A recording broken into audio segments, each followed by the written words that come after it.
ನಮಸ್ಕಾರ ಸ್ನೇಹಿತರೆ. ಅಗ್ನಿ 6 ಈ ಸ್ಟೋರಿ ಕಂಪ್ಲೀಟ್ ನೋಡಿ ನಿಮ್ಮ ಎದೆ ಉಬ್ಬಿ ಬರುತ್ತೆ. ನಾನು ಭಾರತೀಯನಾಗಿದ್ದಕ್ಕೂ ಧನ್ಯ ಅನ್ಸುತ್ತೆ.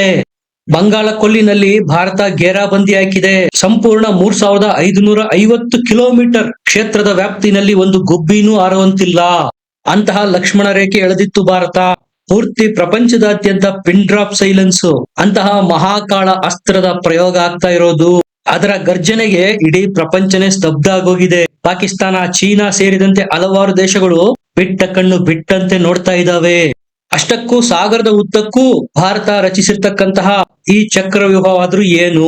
ಇದರ ಪರೀಕ್ಷಣದಿಂದ ಭಾರತಕ್ಕೆ ಏನು ಲಾಭ? ಶತ್ರುಗಳ ಎದೆ ಜಲ್ಲಂತ ಇರೋದು ಯಾಕೆ? ಸ್ನೇಹಿತರೆ, ಬಂಗಾಳ ಕೊಲ್ಲಿ ಸಾಮಾನ್ಯವಾಗಿ ಶಾಂತವಾಗಿರುತ್ತೆ. ಆದ್ರೆ ಭಾರತದ ಈ ಒಂದು ನಡೆಯಿಂದ ಬಂಗಾಳ ಕೊಲ್ಲಿಯಲ್ಲಿ ಅಲ್ಲೋಲ ಕಲ್ಲೋಲದ ವಾತಾವರಣ ಸೃಷ್ಟಿಯಾಗಿದೆ. ನಿಮಗೆ ನೆನಪಿರ್ಲಿ, ಬಂಗಾಳ ಕೊಲ್ಲಿ ಅತಿ ಬ್ಯುಸಿ ಇರತಕ್ಕಂತಹ ಜಲಸಂಚಾರ ಮಾರ್ಗ. ಭಾರತದ ಪರ್ಮಿಷನ್ ಇಲ್ಲದೆ ಈ ರೀಜನ್ ಅಲ್ಲಿ ಒಂದು ಗುಬ್ಬಿನೂ ಹಾರಲ್ಲ. ಈ ಮಾರ್ಗದಲ್ಲಿ 15ನೇ ತಾರೀಕಿಂದ ಸಂಪೂರ್ಣ ನಿರ್ಬಂಧ ಹಾಕಿತ್ತು ಭಾರತ. ವಿಮಾನಗಳೇನಾದ್ರೂ ಈ ವಾಯು ಮಾರ್ಗದ ಮೂಲಕ ಬರೋದಿದ್ರೆ ತಮ್ಮ ಪಥವನ್ನು ಬದಲಿಸಿ ಹೋಗ್ತಾ ಇದ್ದಾವೆ. ದೊಡ್ಡ ದೊಡ್ಡ ರಾಕ್ಷಸ ಗಾತ್ರದ ಹಡಗುಗಳು ಈ ಮಾರ್ಗದಲ್ಲಿ ಏನಾದ್ರೂ ಬರೋದಿದ್ರೆ ಭಾರತ ಕ್ಲಿಯರೆನ್ಸ್ ಕೊಡೋವರೆಗೂ ಬರ್ತಾ ಇಲ್ಲ. ಬಂದರುಗಳಲ್ಲೇ ಲಂಗರ್ ಹಾಕಿದಾವೆ. ಭಾರತದ ಸಂಪೂರ್ಣ ಗ್ರೀನ್ ಸಿಗ್ನಲ್ ಸಿಗುವವರೆಗೂ ಈ ರೀಜನ್ ನಲ್ಲಿ ಇದ್ಯಾವುದರ ಎಂಟ್ರಿನೂ ಇಲ್ಲ. ಸ್ನೇಹಿತರೆ, ಸಂಪೂರ್ಣ 3550 ಕಿಲೋಮೀಟರ್ಗೆ ಘೇರಾಬಂದಿ ಹಾಕಿತ್ತು ಭಾರತ.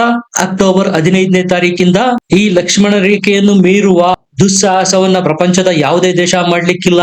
ಸ್ನೇಹಿತರೆ, ಇದನ್ನು ಕನ್ಫರ್ಮ್ ಆಗಿಲ್ಲ. ಆದ್ರೆ ಅನ್ನೋನ್ ಸೋರ್ಸಸ್ ಗಳ ಪ್ರಕಾರ ಭಾರತ ತನ್ನ ಇದುವರೆಗಿನ ಘಾತಕ ಮಿಸೈಲ್ ಅಗ್ನಿ 6 ಅನ್ನ ಪರೀಕ್ಷಣೆ ಮಾಡಲಿದೆಯಾ? ಇದು ಕೇವಲ ಒಂದು ಮಿಸೈಲ್ ಪರೀಕ್ಷಣ ಅಲ್ಲ, ಪ್ರಪಂಚದೆದುರು 140 ಕೋಟಿ ಭಾರತೀಯರ ಶಕ್ತಿ ಸಾಮರ್ಥ್ಯದ ವಿಶಾಲ ಪ್ರದರ್ಶನ.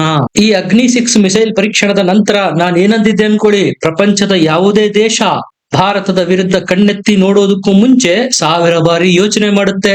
ಹಾಗಾದ್ರೆ ಏನಿ 3550 ಕಿಲೋಮೀಟರ್ ಬಂಗಾಳ ಕೊಲ್ಲಿಯ ಘೇರಾಬಂದಿ? ದೈತ್ಯ ವಿಮಾನಗಳು, ಯುದ್ಧ ವಿಮಾನಗಳು, ರಾಕ್ಷಸ ಗಾತ್ರದ ಹಡಗುಗಳು ಈ ದಾರಿನಲ್ಲಿ ಬರೋದಕ್ಕೆ ಹಿಂಜರಿತಾ ಇರೋದು ಯಾಕೆ? ಸದ್ಯಕ್ಕೆ ಇದು ಶಾಪಗ್ರಸ್ತ ಪ್ರದೇಶವಾಗಿ ಮಾರ್ಪಟ್ಟಿದೆ. ಸ್ನೇಹಿತರೆ, ಭಾರತ ನೋಟಿಸ್ ಟು ಏರ್ಮ್ಯಾನ್ ನೋಟಂ ಜಾರಿ ಮಾಡಿತ್ತು. ವಿಮಾನಯಾನ ಸಂಸ್ಥೆಗಳಿಗೆ ಸೇರಿದಂತೆ ಸಮುದ್ರ ಮಾರ್ಗದಲ್ಲಿ ಸಂಚರಿಸುವ ಹಡಗುಗಳಿಗೂ ಸಹ ಈ ನೋಟಂ ಜಾರಿಯಾಗುತ್ತೆ. 3550 ಕಿಲೋಮೀಟರ್ ಅಂದ್ರೆ ಸಾಮಾನ್ಯ ಅಲ್ಲ. ಭಾರತದ ಕನ್ಯಾಕುಮಾರಿಯಿಂದ ಚೀನಾದ ಬಾರ್ಡರ್ ವರೆಗೂ ತಲುಪುವಷ್ಟು ದೂರ ಇದು. ಇದರಲ್ಲಿ ಪೂರ್ತಿ ಪಶ್ಚಿಮ ಯುರೋಪ್ ವರೆಗೂ ಅಳೆಯಬಹುದು. ಸೈನ್ಯ ಭಾಷೆನಲ್ಲಿ ಹೇಳೋದಾದ್ರೆ, ಯಾವುದಾದ್ರೂ ಒಂದು ದೇಶ ತನ್ನ ಸುತ್ತಮುತ್ತಲಿನ ಸಮುದ್ರ ಮಾರ್ಗ, ವಾಯು ಮಾರ್ಗದ ಮೇಲೆ ನಿರ್ಬಂಧ ಇರುತ್ತೆ ಅಂದ್ರೆ ಏನೋ ದೊಡ್ಡ ಸಾಹಸ ಮಾಡೋದಕ್ಕೆ ಹೊರಟಿದೆ ಅಂತಾನೆ ಅರ್ಥ. ಅದು ಯುದ್ಧ ಆಗಿರ್ಬೋದು, ಯುದ್ಧೋಪಕರಣಗಳ ಪರೀಕ್ಷೆ ಬೇಕಾದ್ರೂ ಆಗಿರ್ಬೋದು. 3550 ಕಿಲೋಮೀಟರ್ ಅಂದ್ರೆ ಒಂದು ದ್ವೀಪದಿಂದ ಮತ್ತೊಂದು ದ್ವೀಪಕ್ಕೆ ಟಾರ್ಗೆಟ್ ಮಾಡುವಷ್ಟು ಉದ್ದ. ಅದರ ಕ್ಷಮತೆ ಒಂದು ದೇಶದಿಂದ ಮತ್ತೊಂದು ದೇಶದ ಮೇಲೆ ಅಥವಾ ಸಂಪೂರ್ಣ ಆ ದೇಶವನ್ನೇ ಟಾರ್ಗೆಟ್ ಮಾಡುವ ಉದ್ದೇಶ ಇರುವಷ್ಟು ದೂರ ಇದು. ಇದೇನ್ ಸಾಮಾನ್ಯ ಕ್ಷಿಪಣಿ ಪರೀಕ್ಷೆ ಅಲ್ಲ, ಬ್ಯಾಲಿಸ್ಟಿಕ್ ಮಿಸೈಲ್ ಪರೀಕ್ಷೆ. ICBM inter continental ballistic missile ಇವುಗಳ ಪರೀಕ್ಷಣ ಮಾಡಿ ಸಕ್ಸಸ್ ಆಗಿರ್ತಕ್ಕಂತಹ ದೇಶಗಳ ಸಂಖ್ಯೆ ಕೆಲವು ಮಾತ್ರ, ಅದು ಬೆರಳೆಣಿಕೆ. ಭಾರತ ಅನೇಕ ಕ್ಷಿಪಣಿಗಳನ್ನು ಮಾಡಿದೆ, ಆದ್ರೆ ಈಗ ಪರೀಕ್ಷಣಾ ಮಾಡಲಿರುವ ಅಗ್ನಿ 6 ಅತ್ಯಂತ ಘಾತಕ. ಇದರ ಬಗ್ಗೆ ಯಾವುದೇ ಮಾಹಿತಿಯನ್ನ ಭಾರತ ಸರ್ಕಾರವಾಗ್ಲಿ DRDO ಆಗ್ಲಿ ಇದುವರೆಗೂ ಬಿಟ್ಕೊಟ್ಟಿಲ್ಲ. ಆದ್ರೆ ಬಂಗಾಳ ಕೊಲ್ಲಿಯ 3550 ಕಿಲೋಮೀಟರ್ ಕ್ಷೇತ್ರವನ್ನ ಪ್ರತಿಬಂಧಿಸಿರೋದು ಇದರ ಪರೀಕ್ಷಣ ಆಗಲಿದೆಯಾ ಅನ್ನುವುದರ ಬಗ್ಗೆ ಅನುಮಾನಗಳನ್ನು ಹುಟ್ಟಿಹಾಕಿದೆ. ಈ ಅಗ್ನಿ 6 ಅಗ್ನಿ 5 ಗಿಂತ ಒಂದು ಜನರೇಷನ್ ಮುಂದಿರಲಿದೆ. ನಮ್ಮ ಅಗ್ನಿ 5 ನ ವ್ಯಾಪ್ತಿ ಸುಮಾರು 5000 ಕಿಲೋಮೀಟರ್ ನಷ್ಟು ಸಂಪೂರ್ಣ ಚೀನಾವನ್ನ ದಾಟಬಹುದು. ಆದ್ರೆ ಈಗ ಬರಲಿರುವ ಅಗ್ನಿ 6 ನ ರೇಂಜ್ ಇದೆಯಲ್ಲ, 8000 ಕಿಲೋಮೀಟರ್ ಕನಿಷ್ಠ ಅಂತ ಹೇಳಲಾಗ್ತಾ ಇದೆ. ಇದನ್ನ 10,000 ಕಿಲೋಮೀಟರ್ ವರೆಗೂ ಎಕ್ಸ್ಟೆಂಡ್ ಮಾಡಬಹುದು ಅಥವಾ ಅದಕ್ಕಿಂತ ಜಾಸ್ತಿನೂ ಮಾಡಬಹುದು ಅಂದ್ಬಿಡಿ. ಇದರ ಅರ್ಥ ನಮ್ಮ ಮುಂದಿನ ಟಾರ್ಗೆಟ್ ಚೀನಾ ಅಲ್ಲ, ಶಾಂಘೈ, ಬೀಜಿಂಗ್ ಅಷ್ಟೇ ಅಲ್ಲ, ಪೂರ್ತಿ ಯುರೋಪ್ ಆಗಲಿದೆ. ಆಸ್ಟ್ರೇಲಿಯಾ, ಅಟ್ಲಾಂಟಿಕ್ ಮಹಾಸಾಗರ ಸಹ ಭಾರತದ ಅಗ್ನಿ 6 ನ ಕವರೇಜ್ ಕ್ಷೇತ್ರದಲ್ಲಿ ಬರಲಿದೆ. ಒಂದೇ ಒಂದು ಕ್ಷಿಪಣಿ ಅಗ್ನಿ 6 10 ಟಾರ್ಗೆಟ್ ಗಳನ್ನ ರೀಚ್ ಮಾಡುತ್ತೆ. ಇದು ಹೇಗೆ ಅಂದ್ರೆ MIRV multiple independently targetable reentry vehicle ಅಂತ. ಇದು ಒಂದು ತಂತ್ರಜ್ಞಾನ. ಈ ರೀತಿಯ ಶಸ್ತ್ರಾಸ್ತ್ರಗಳನ್ನ ನೀವು ಪುರಾಣ ಪುಣ್ಯ ಕಥೆಗಳಲ್ಲಿ ಕೇಳಿರ್ತೀರಾ. ಸೀರಿಯಲ್ಗಳಲ್ಲಿ, ಮಹಾಭಾರತದ ಕಥಾ ಪುರಾಣಗಳಲ್ಲಿ ನೀವು ನೋಡಿರ್ಬೋದು, ಬಿಲ್ಲಿನಿಂದ ಒಂದು ಬಾಣ ಬಿಟ್ರೆ ಆ ಬಾಣ ಹೊರಬರ್ತಾ ಇದ್ದಂತೆ 10 ಬಾಣಗಳಾಗಿ ಅಟ್ ಎ ಟೈಮ್ 10 ಟಾರ್ಗೆಟ್ ಗಳನ್ನ ಭೇದಿಸಿಕೊಂಡು ಹೋಗೋದು. ಅಂದ್ರೆ ಒಂದೇ ಒಂದು ಅಗ್ನಿ 6 ಕ್ಷಿಪಣಿಯಿಂದ 10 ಮಹಾನಗರಗಳನ್ನ ಸ್ಮಶಾನಗಳಾಗಿ ಕನ್ವರ್ಟ್ ಮಾಡಿದಂತೆ ಇದು. ಶತ್ರುಗಳ ಏರ್ ಡಿಫೆನ್ಸ್ ಸಿಸ್ಟಮ್ ಅದೆಷ್ಟೇ ಬಲಿಷ್ಠವಾಗಿದ್ರೂ ನಮ್ಮ ಅಗ್ನಿ 6 ಅದರ ಕಣ್ಣಿಗೆ ಕಾಣೋದೇ ಇಲ್ಲ. ಈ ತಂತ್ರಜ್ಞಾನ ಸಾಧಿಸಿರುವ ಕೆಲವು ರಾಷ್ಟ್ರಗಳಿದಾವೆ. ಅದು ಎಲೈಟ್ ಕ್ಲಬ್ ಅಮೆರಿಕ, ರಷ್ಯಾ ಮತ್ತು ಚೀನಾ.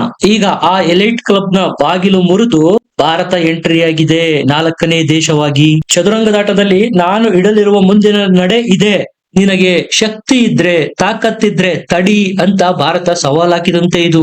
ಮೊದಲ ಹಂತವಾಗಿ 6ನೇ ತಾರೀಕು ಅಕ್ಟೋಬರ್ ಬಂಗಾಳ ಕೊಲ್ಲಿನಲ್ಲಿ 1480 ಕಿಲೋಮೀಟರ್ ರೇಂಜ್ ನ ಕ್ಷೇತ್ರವನ್ನ ಪ್ರತಿಬಂಧಿಸ್ತು ಭಾರತ. ಆಗ ಪ್ರಪಂಚದ ದೇಶಗಳು ಏನ್ ಅನ್ಕೊಂಡ್ವು, ಅಯ್ಯೋ ಇದ್ಯಾವುದೋ ಸಣ್ಣ ಪುಟ್ಟ ಮಧ್ಯಮ ರೇಂಜ್ ನ ಮಿಸೈಲ್ ಪರೀಕ್ಷಣ ಇರಬಹುದು.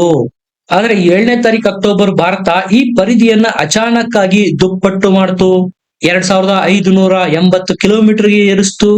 ಆಗ ಪ್ರಪಂಚದ ದೇಶಗಳಿಗೆ ಅನುಮಾನ ಮೂಡೋದಕ್ಕೆ ಶುರುವಾಯ್ತು. ಕೊನೆಯದಾಗಿ ಕೊಡ್ತು ನೋಡಿ ಭಾರತ ಮಾಸ್ಟರ್ ಸ್ಟ್ರೋಕ್. 15ನೇ ತಾರೀಕು ಅಕ್ಟೋಬರ್ ಈ ರೇಂಜ್ ಅನ್ನ 3550 ಕಿಲೋಮೀಟರ್ಗೆ ಹೆಚ್ಚಿಸ್ತು.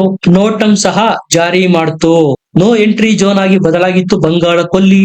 ಸ್ನೇಹಿತರೆ, ಇಲ್ಲೂ ಸಹ ಭಾರತದ ಒಂದು ತಂತ್ರ ಅಡಗಿದೆ.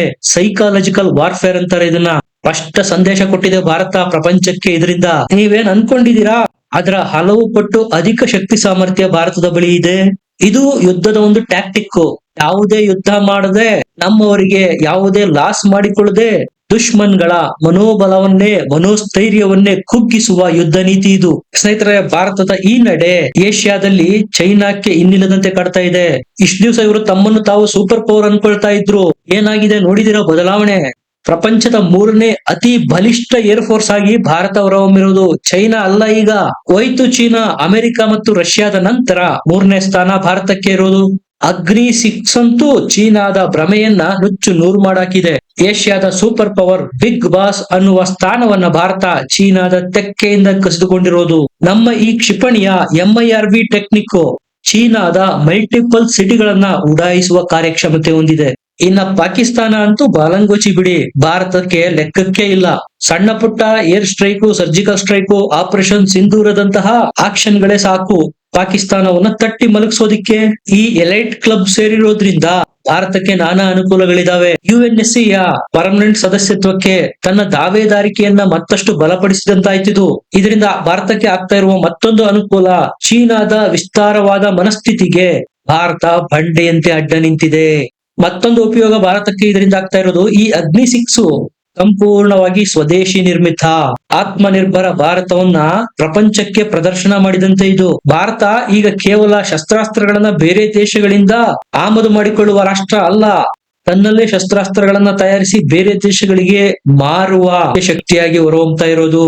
ಇನ್ನೊಂದು ಉಪಯೋಗ ಇದರಿಂದ, ಹಿಂದೂ ಮಹಾಸಾಗರದಲ್ಲಿ ಭಾರತ ಪ್ರಶ್ನಾತೀತ ನಾಯಕನಾಗಿ ಹೊರಹೊಮ್ಮಿದಂತೆ. ಈ ಅಗ್ನಿ 6 ಕ್ಷಿಪಣಿ ಭಾರತದ ಯಶೋಗಾಥೆಗೆ ರಾಜ ತಿಲಕ ಇಟ್ಟಂತೆ.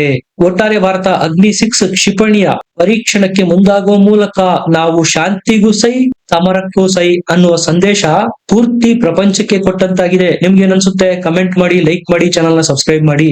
ಮತ್ತೆ ಸಿಗೋಣ. ನಮಸ್ಕಾರ.